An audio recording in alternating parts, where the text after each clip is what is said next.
Hey Sterling, this is Bryce here, My Fair Market Offer.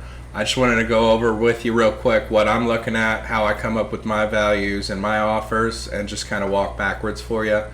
So this, as you can see, this blue area is where I pulled all my comparables from. That's what an appraiser is going to use to figure out what exactly the property is worth when they do an appraisal.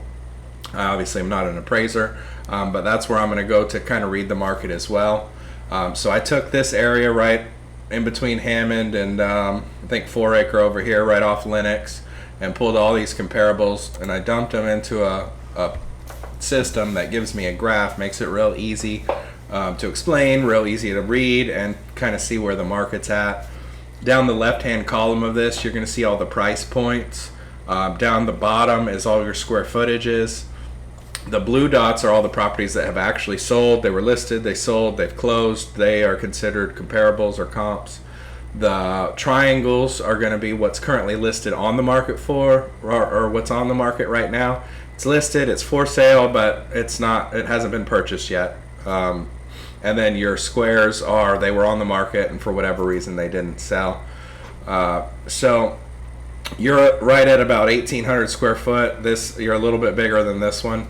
And that line is a pretty clean trajectory here. So I'm going to give you conservatively 300,000 is what the property's worth retail. Could go as high as 325, but conservatively 300 retail is where you're going to be at. So for me to make an offer, I'm going to end up ultimately selling it retail, obviously. Now I looked at permits, and it doesn't look like, it looks like the only permit that's been done since the house was built in the 90s was when a shower pan was replaced.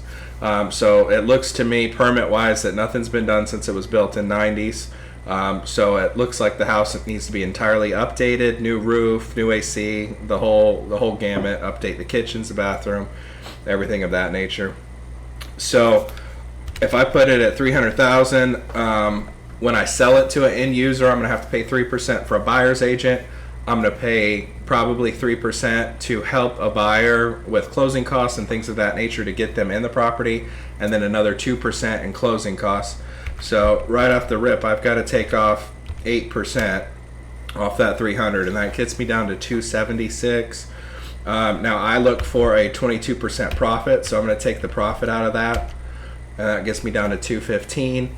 And then I expect property of 1,800 square foot, where I've got to do a total complete update. I'm going to spend about 85,000 on that to totally update everything. So I'm going to be in the neighborhood of 130,000 as an offer. I do like that area. I do like the property being close to Trinity and things of that nature. So I'd be willing to come off my profit a little bit. My best offer would be 141.5. So that's where I'm going to be at. And I hope this all makes sense to you, and hope you can understand where I'm coming from. If it works for you, great. I'll write up the contract, and I can close as quickly as 2 weeks. If not, at least you have a clear understanding of kind of where the market's at, what it's worth fully fixed up, and things of that nature. Thanks so much. Bye.